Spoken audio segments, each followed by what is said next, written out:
Boa noite, bem-vindos ao DataVénia, um programa onde tentamos descomplicar a linguagem jurídica ao comando do Dr. Paulo Ferrinho. Paulo, muito boa noite, bem-vindo mais uma vez aqui ao programa DataVénia e hoje com mais um convidado, com mais um tema, por isso deixo-te agora à vontade. Obrigado, Paulo. Voltamos ao DataVénia mais uma semana. Este é o 29º programa desta quarta temporada e decidimos trazer um tema que é o Tribunal Arbitral do Desporto. Quem gosta do desporto e acompanha normalmente os 3 jornais desportivos diários acaba por inevitavelmente tropeçar neste tema do que é o Tribunal Arbitral do Desporto. O nosso convidado é um excelso convidado, uma pessoa extraordinariamente conhecida na área do desporto, um dos maiores especialistas do direito desportivo que existe em Portugal, portanto tem trabalhos publicados e sobretudo tem um acompanhamento muito próximo da que é esta área do direito no desporto, que é uma área muito complexa e já vamos navegar por essas águas. É o Dr. Alexandre Miguel Mestre, advogado, é consultor da Abreu Advogados, é especialista em direito do desporto, como disse, membro do comitê da UEFA, da Governance and Compliance, portanto tem uma monitorização mais constante relativamente a este fenómeno do desporto e é secretário de Estado do Desporto e da Juventude, portanto que já esteve no papel também de dirigir este fenómeno desportivo. Antes de passarmos a palavra ao nosso convidado, dizer que a base jurídica é muito complicada.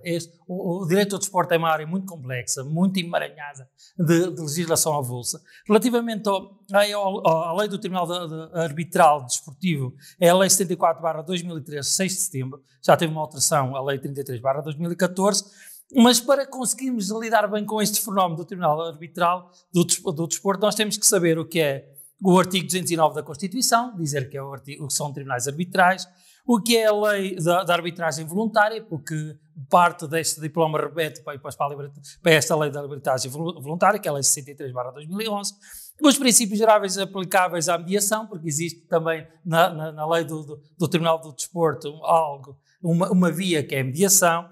Existe também a obrigatoriedade de saber o que é a lei de bases da atividade física e do desporto, o regime jurídico das federações desportivas, o regime de acesso ao direito aos tribunais, o código de processo dos tribunais administrativos. Portanto, é um emaranhado legal enorme que nós temos que fazer. Basicamente, 2 minutos dizer que o Tribunal Arbitral do Desporto foi criado em 2015 e vem na sequência de alguma pressão para haver o acesso jurisdicional, isto é, acesso ao direito. Como funciona como antecâmara, nós sabemos que a Justiça Desportiva tem, nas federações ou nas ligas profissionais, tem os seus conselhos de disciplina, o Conselho de Justiça, e o Tribunal Arbitral não faz mais do que permitir acesso a recursos relativamente a estas decisões.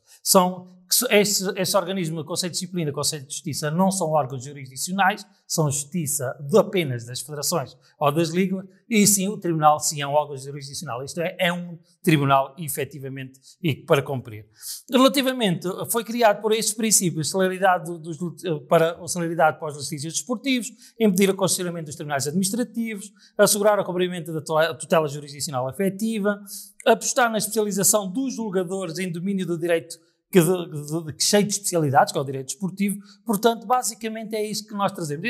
Eu vou tentar não alongar muito mais, é dizer que esta questão do tribunal tem competências para os ordenamentos jurídicos desportivos relacionados com a prática do desporto, portanto é um tribunal especializado. Pode aferir, segundo o artigo 4º desta lei, a regulamentação, a organização, a direção e a disciplina produzida tanto pelas federações como as ligas profissionais e também do sistema antidopagem, também poderá fazê-lo. E também tem 3 variantes que é importante. Agora, só para terminar, que é a variante da arbitragem necessária, que é o do recurso, a arbitragem voluntária e ainda tem os serviços de mediação. Pronto, eu vou tentar não alongar muito mais para aproveitar o conhecimento do nosso convidado. Tinha aqui mais umas questões importantes. Só dizer, a primeira pergunta que faço ao Dr. Alexandre Mestre, e muito obrigado pela sua presença, é se concorda com a existência de um tribunal arbitral para o desporto, porque tem sido muito controverso mesmo dentro dos juristas, isto é, havendo apenas 344 processos, não é? Até agora, será que é os 59 processos em média por ano, desde 2015 até agora, acha que 59 processos por ano dá como garantia a existência de um tribunal? Muito obrigado pela sua presença, Soutor. Obrigado eu, Paulo, pelo convite.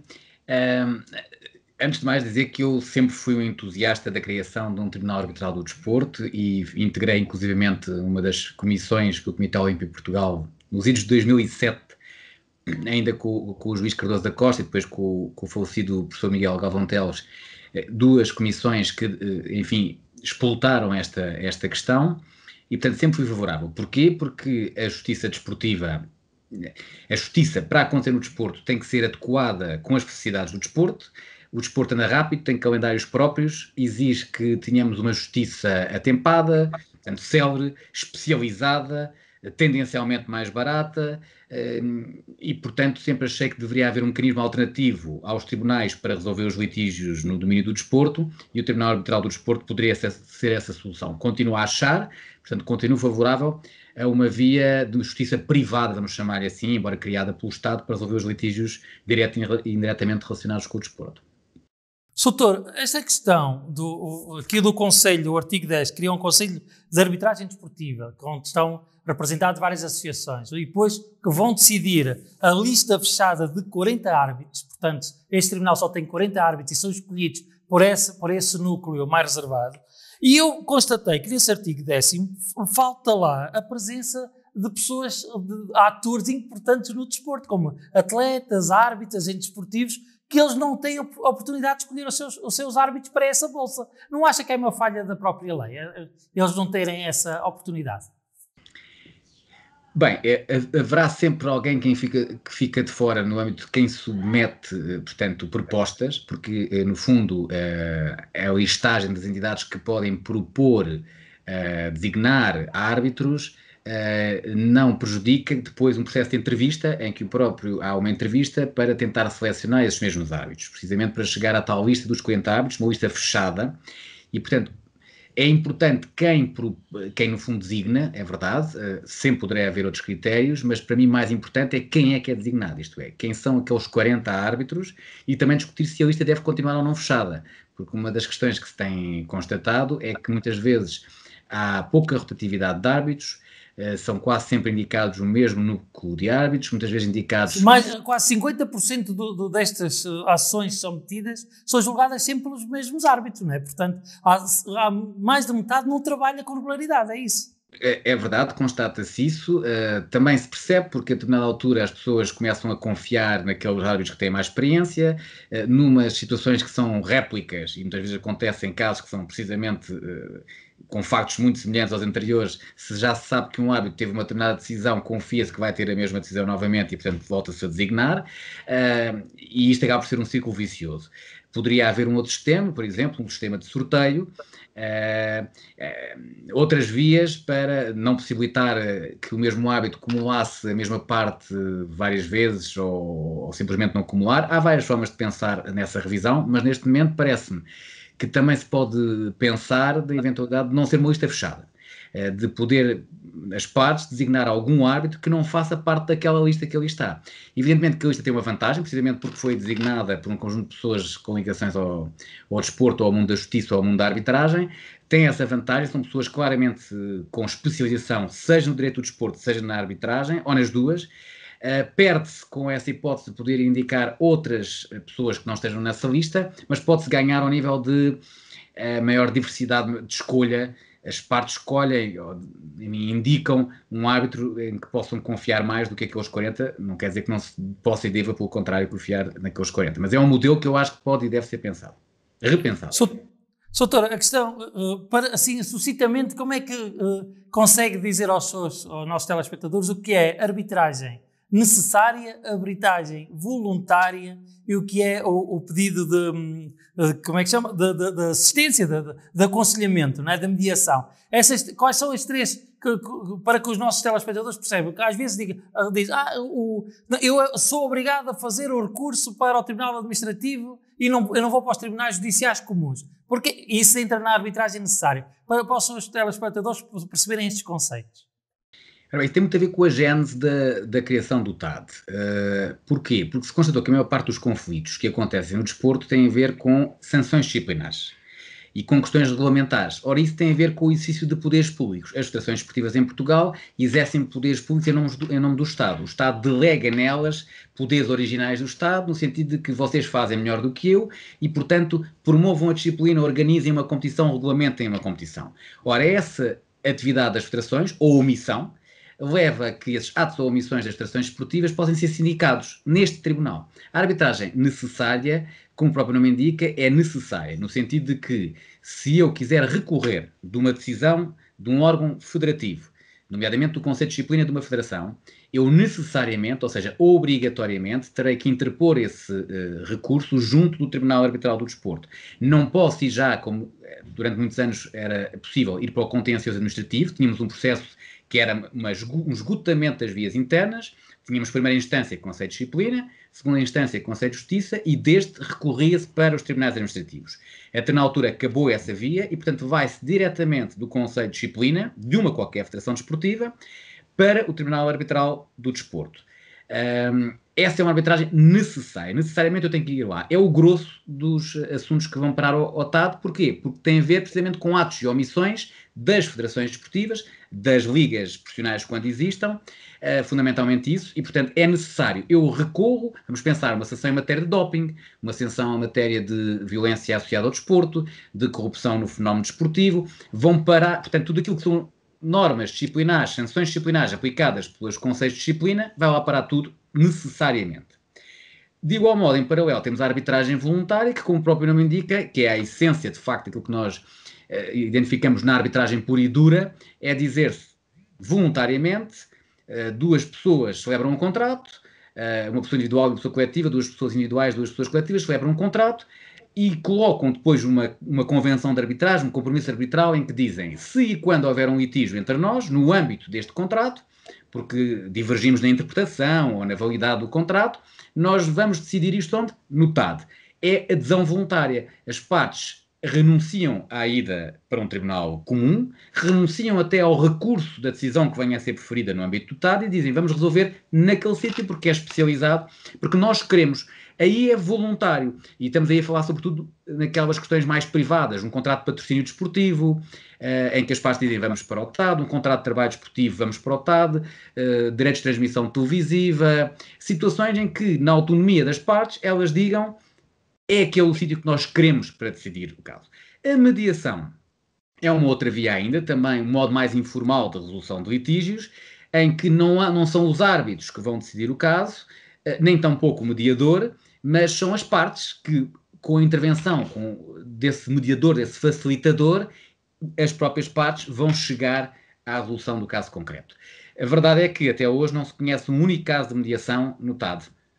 Vou ouvir dizer eu estava a ver aqui as estatísticas há 296 decisões arbitrais, 354 processos que entraram até 21 de fevereiro de 2021, foi as estatísticas que consegui encontrar, e 96 providências cautelares que entraram até esta data. Eu não vejo nunca vi nenhum processo de mediação a entrar no TAD. Outra questão que eu queria colocar, que é importante, é que o TAD, o artigo 4º, número 6, afasta os litígios da aplicação de normas técnicas. Aquela que são as decisões arbitrais, que é a discricionariedade técnica dos próprios árbitros e dos agentes esportivos. Agora aconteceu um caso que eu juridicamente não consigo resolver e eu pedi-lhe ajuda a si, que é aquela questão do caso do quinto amarelo do João Palhinha, não é? Pronto. Como não se pode discutir estas normas técnicas e foi através de uma providência cautelar que suspendeu o efeito do quinto amarelo, que está direito a um jogo, portanto o João Palhinha continuou a jogar. E agora ele já tem o sexto amarelo. Portanto, como é que agora se faz? Põe-se o contador a zero dos amarelos ou então ele só vai penalizado quando tiver o 10º amarelo? É porque eu não consegui encontrar, nem na legislação, nem no regulamento, de forma de ultrapassar este imbróglio jurídico. E o Soutor consegue encontrar? Enfim, tento, e o próprio TAD também tentou, inclusive de tal forma a questão não é líquida, que a própria Federação Portuguesa de Futebol, o seu Conselho de Disciplina, pediu, é um mecanismo que a lei prevê, uma aclaração da decisão do TAD nesse âmbito, porque também não resultava totalmente claro, mas em bom rigor é como disse, e tem a ver com o que disse na introdução deste programa, é que também temos que lançar mão de outros diplomas, nomeadamente do regime jurídico das associações esportivas, em que atribui competências ao Conselho de Disciplina, mas também a uma outra figura que ainda permanece, o Conselho de Justiça. Quando estivermos a falar daquilo que antigamente a lei chamava de questões estritamente esportivas, isto é, as tais questões emergentes da aplicação das leis do jogo, questões disciplinares que tenham que ver com, no decurso da competição, nomeadamente a amostragem no cartão amarelo, se for isso que está em causa, o TAD não é competente, é sim competente o Conselho de Justiça da Federação respectiva. Neste caso, a dúvida que estava a saber, em causa, e tem a ver com o pedido que terá sido formulado, é saber se o que estava aqui em causa era saber se o TAD ia conhecer de um litígio que tinha a ver com a amostragem do cartão amarelo. Se fosse para o TAD dizer o árbitro mostrou bem ou mostrou mal o cartão amarelo naquele lance, o TAD não tinha competência para isso. Agora o TAD considerou que aquilo que estavam a pedir é que o João Palhinha, no caso concreto, é que não analisasse o comportamento do árbitro, mas sim as consequências disciplinares do cartão amarelo. Como então despenaliza-se a consequência jurídica do amarelo. A consequência jurídica, precisamente. Mas isso não está no regulamento. Não, a questão é que o que foi aplicado ao João Palhinha foi uma sanção disciplinar ao abrigo do regulamento disciplinar da Liga. Exatamente. Em que diz ao quinto amarelo ou nono amarelo, o jogador, portanto, depois fica um jogo sem jogar, suspensão por um jogo e pena de multa. E, portanto, o que foi aplicado de facto, e a decisão da qual o João Palhinha recorreu, foi a decisão do Conselho de Disciplina e não a decisão do árbitro. Ora, a interpretação do próprio TAD foi, está a recorrer das consequências disciplinares daquilo que aconteceu no terreno de jogo e não do cartão ter sido bem mostrado. Por isso é que o TAD decidiu que não estava em causa anular o cartão. O cartão existiu, ele continua lá, não foi anulado, simplesmente não se podem extrair daí consequências disciplinares. Ou seja, a consequência disciplinar seria ele estar impedido de jogar, uma vez que se veio demonstrar, porque o árbitro também terá confessado que ajuizou mal o lance, considera-se como se não tivesse existido para efeitos disciplinares, mas existiu na prática, por isso é que ele teve 5 cartões e não cumpriu o jogo imediatamente a seguir. Então agora só o 10º cartão é que vai cumprir? Ao 9º cartão já vai cumprir. Ok, pronto. É que tem havido uma grande controvérsia acerca de quando é que ele vai ter que ser penalizado novamente. É o 9º, era a interpretação que eu tinha, vários colegas meus também, outros não. O TAD veio clarificar que efetivamente é assim mesmo. Portanto, não há consequências disciplinares, mas o cartão para todos os efeitos conta. Ou seja, ele neste momento já tem 6 cartões, como disse bem. Soutor, outra questão que eu também achei de alguma forma surpreendente pela positiva, às vezes, que aqui é os 40 árbitros, a lista fechada, só mais de metade é que têm que ser licenciados em Direito. Portanto, nem todos têm que ser licenciados em Direito, os árbitros que lá estão na lista. Sendo uma questão técnica, muito técnica do direito, sobretudo direito administrativo e direito regulamentar das federações, e que é só o regulamento de disciplina da Liga Profissional tem mais de 250 artigos que eu me recordo, é quase tanto como o Código Penal, não é? Portanto, como é que estes árbitros que não têm formação jurídica e depois conseguem fazer uma arbitragem de acordo com as regras técnicas do direito? Eu percebo isso foi uma questão que não foi pacífica no momento da definição da lei, mas nos vários projetos que acabaram por existir, eles coincidiram fundamentalmente nisso. A ideia é esta, é que o desporto, portanto as decisões aplicadas ao fenómeno de desporto também exigem que haja pessoas que conheçam a realidade desportiva, as especificidades do desporto, o contexto do desporto. Ao invés de recorrer a um perito que venha, no fundo, externamente, naquele caso concreto, dar a sua opinião, já está lá alguém que conhece o desporto enquanto tal. Até ao presente, penso que dos 40 haverá talvez só 2, 3, não tenho bem presente, mas é uma minoria, aqueles que não são licenciados em Direito, apesar de poder a lei viabilizar que haja mais casos desse, e tenho percebido que sempre que algum desses tem sido indicado, os outros 2 árbitros são licenciados em Direito. Portanto, é possível haver essa compatibilização de quem tem mais sensibilidade jurídica e quem tem mais sensibilidade para o desporto. E penso que não tem sido um problema. Soutor, outra das questões que se coloca sempre muito nos tribunais arbitrários é a idoneidade e a imparcialidade dos próprios árbitros. Portanto, o próprio tribunal tem agora um documento deontológico onde emergem determinado tipo de regras de impedimentos e de incompatibilidades e o dever obrigatório de pronúncia se eles se sentirem de alguma forma diminuídos relativamente ao caso. Quem é que fiscaliza os próprios árbitros? Além deste conselho, não é? São os clubes, ou nesse caso os demandantes e os demandados, ou existem mecanismos internos de auditoria aos próprios árbitros, de qualidade aos próprios árbitros? Ora bem, como disse bem, há, digamos aí, um conjunto de situações que, do ponto de vista deontológico, exigem que na declaração de aceitação, os árbitros têm que assinar uma declaração de aceitação e dizem se consideram ou não em condições de aceitar aquele caso. Quando há algumas questões em que digam, considero-me em condições de integrar este colégio arbitral, apesar de, listam o tal apesar. Ou seja, identificam que já foram advogados noutra altura de uma das partes, que já escreveram um livro conjuntamente com uma das partes, que já tiveram muitas vezes como árbitros da mesma parte, têm essa possibilidade. E também existe a possibilidade das próprias partes fazer. Portanto, há uma questão incidental dizendo eu não quero que fique este árbitro e, portanto, requeiro que seja atribuído outro árbitro. Isto acontece poucas vezes, já houve mudanças pontuais deste nível e depois também há a jusante a possibilidade de, num recurso de anulação de uma decisão arbitral, colocar em causa a imparcialidade do próprio árbitro. Também já aconteceu, portanto, a posteriori, aquele árbitro não deixou de decidir, de integrar aquele colégio arbitral, mas depois, um dos fundamentos, precisamente de acordo com a lei da arbitragem voluntária, que é invocado para poder anular aquela decisão arbitral, que são fundamentos muito escassos e, sobretudo, de índole formal, processual, já aconteceu também que se pusesse em causa, lá está, a idoneidade, a imparcialidade, a independência do próprio árbitro. Há esses controlos, a jusante e a montante. Ser adepto de um clube, ou filiado de um clube, colide com essa questão do impedimento ou da imparcialidade do próprio árbitro. É que já se colocou, eu lembro que num caso do Benfica, de um juiz que foi colocado à sua idoneidade só por ser a sócio daquele clube. Acha que isso qualquer dia só temos, para haver a juiz do Tribunal Arbitral tem que ser estrangeiros, porque toda a gente tem simpatias clubísticas, não é? Pois, eu próprio também tenho e acho que o profissional, lá está, porque é profissional e tem essa deontologia, no momento em que está a decidir tem que ser racional e tem que colocar de parte qualquer paixão clubística, naquele momento não é o adepto, é o decisor.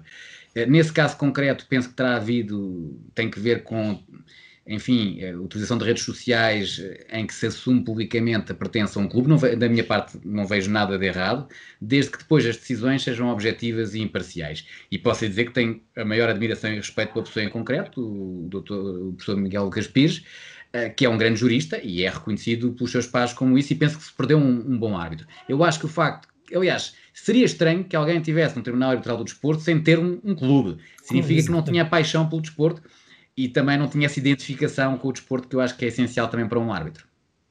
Doutor, relativamente a esta questão do procedimento cautelar, que está no artigo 41 da lei do TAD, eu tenho visto e tenho assistido, eu como jurista se calhar tenho uma sensibilidade maior do que se calhar os nossos telespectadores, que é um pouco a possibilidade de alguma utilização abusiva deste mecanismo. Porque o procedimento cautelar tem que haver um perigo in mora, isto é, tem que ser algo que não seja, que tenha com resolução imediata por causa do perigo de se perder a decisão, a lesão grave e difícil de reparação, e depois existe uma coisa técnica que é o fumus bonus iuris, que é uma antecipação de vencimento da causa, agora é pela positiva, antes da revisão do código era para negativa, não é? Agora temos que antecipar que vamos ganhar a ação em causa.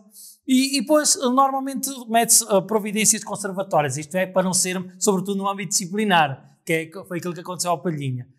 Se nós podemos utilizar, como tem 5 dias, não é, para se meter estas providências cautelares, se meter nas 24 horas antes de um jogo, eles têm efeitos suspensivos. Como não é possível nomear imediatamente árbitro, a lei do TAD diz que tem que ser o Presidente do Tribunal Central Administrativo de Sul a decretar a suspensão da eficácia.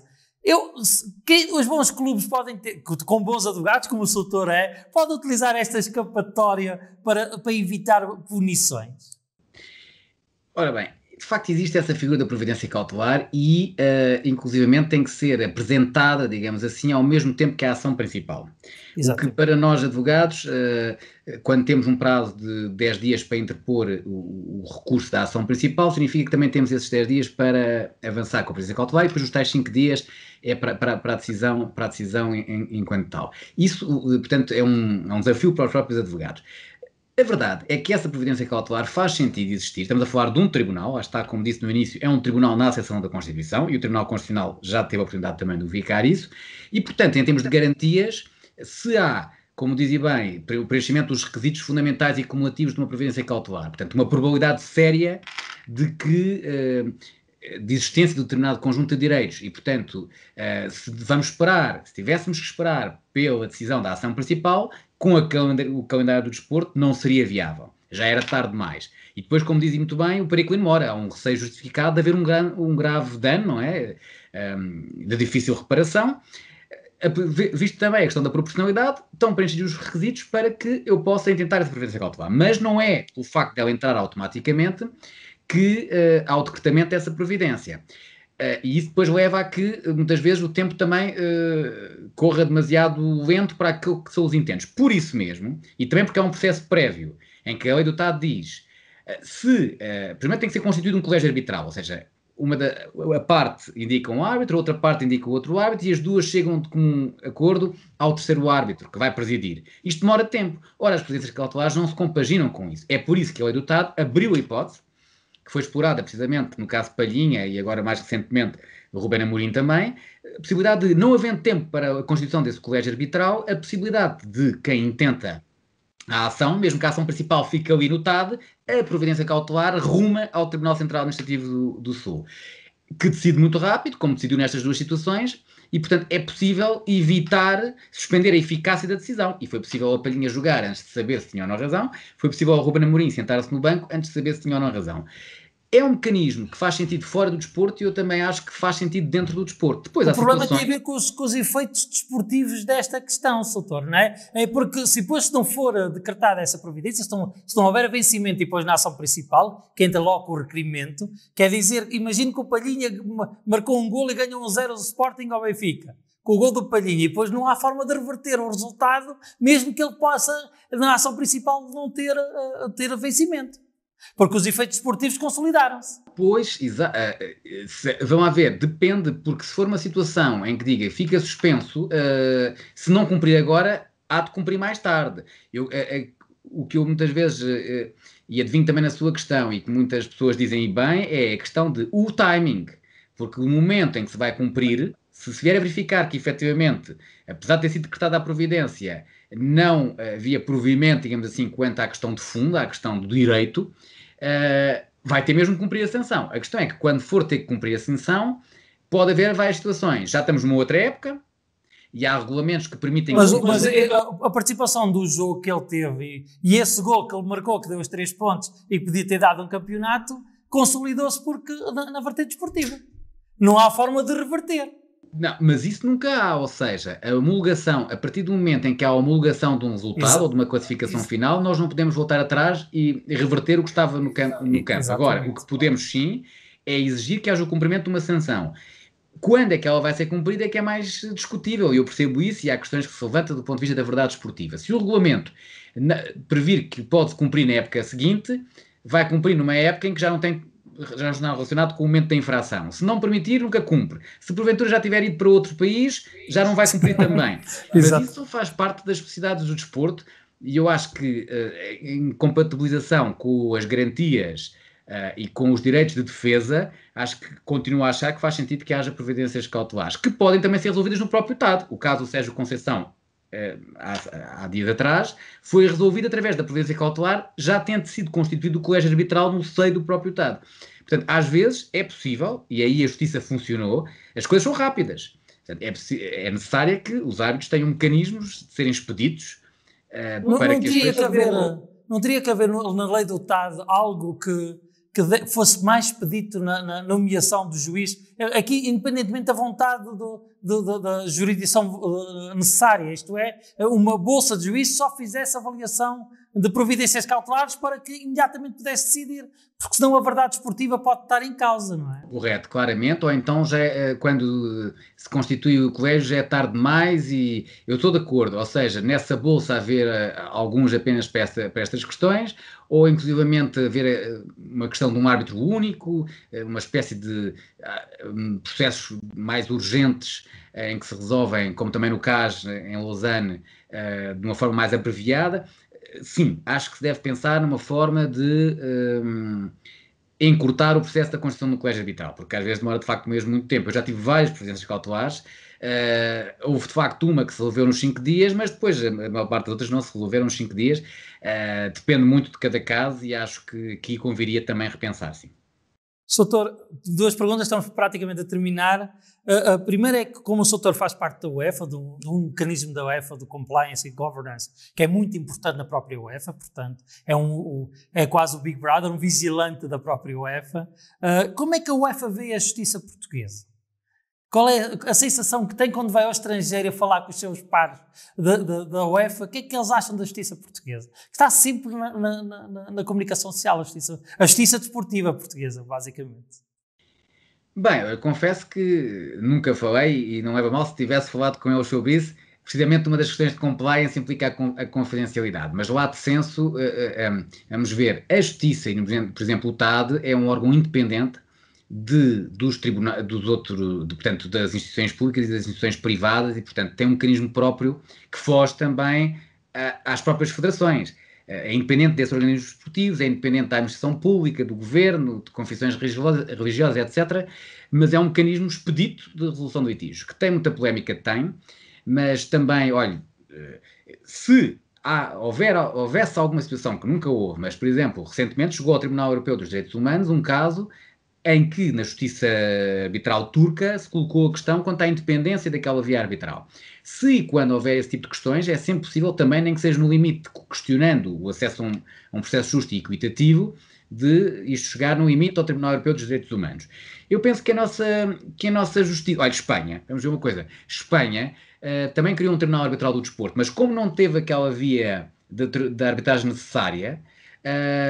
ficou muito reduzido no seu âmbito de atuação. Se quisermos comparar, haverá poucos tribunais arbitrais pelo mundo fora que tenham um caudal como este tribunal tem e que tenham a amplitude de competências que este tribunal tem. Tem fragilidades, tem questões a repensar e penso que é consensual entre nós, juristas, de que está na hora de rever esta lei para a aperfeiçoar. Foi feita por seres humanos, é cumprida por seres humanos e todos nós falhamos, portanto está na hora de maximizá-la, melhorá-la.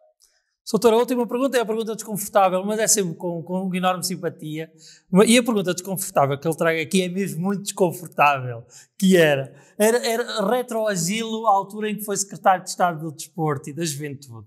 Que é, se fosse atualmente secretário de Estado da Juventude e do Desporto, e foi um secretário com muito sucesso, ao qual dou os parabéns pela atividade política que desenvolveu, como é que acha que conseguia ter evitado estes festejos do Sporting e uma violação clara ao dever de recolhimento? Como é que faria se fosse secretário de Estado da Juventude e do Desporto? Nesta questão muito complicada de conter as massas. Bem, eu penso que houve aqui uma reunião, não é? Há um direito de reunião constitucionalmente protegido e também legislado,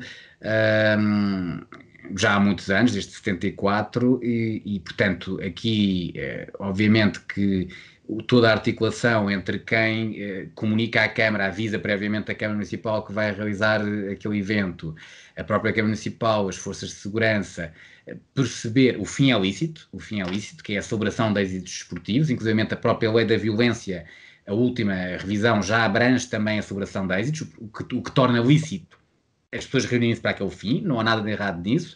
Agora há que perceber a determinada altura, nem que seja já durante a realização os festejos, se aquilo não está a pôr em causa a tranquilidade pública, a ordem pública, a saúde pública e direitos das várias pessoas e se põe em causa ou não a lei em geral.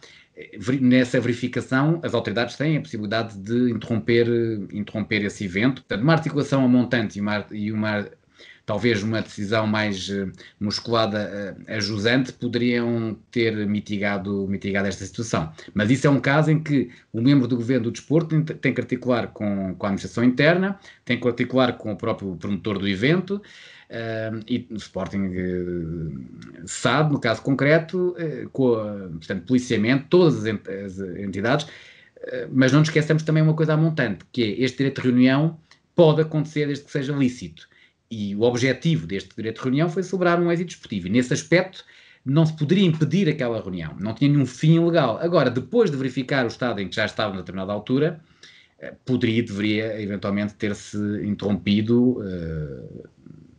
Provavelmente interromper com milhares de pessoas, não é? Agora lá está. As condições de segurança muito bem. E de intervenção da pública são muito limitadas nessa questão. É muito fácil sempre falar, claro está. Agora, que a lei prevê isso, prevê. E porquê? Porque se prevê, é que na prática pode ser implementada. É a situação de avaliar se a continuidade daquela celebração pode ou não ser ainda mais prejudicial dos efeitos que sempre tem interromper perante milhares e milhares de pessoas. Não será fácil, mas é para isso também que os decisores estão lá.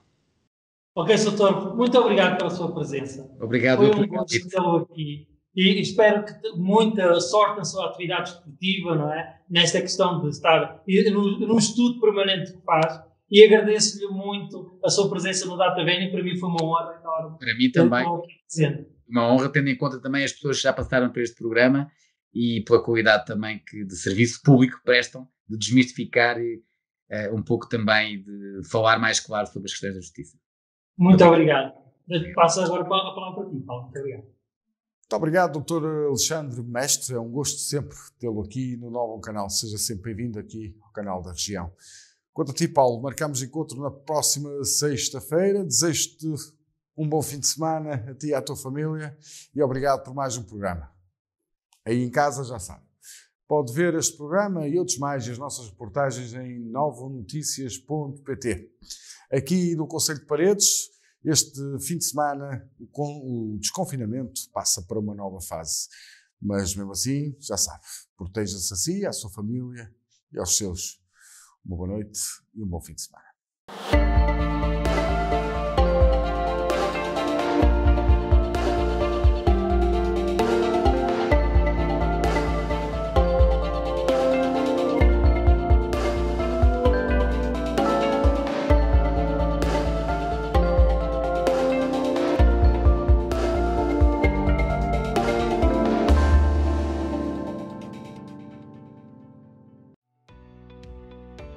Novum Canal. Sempre novão, sempre seu.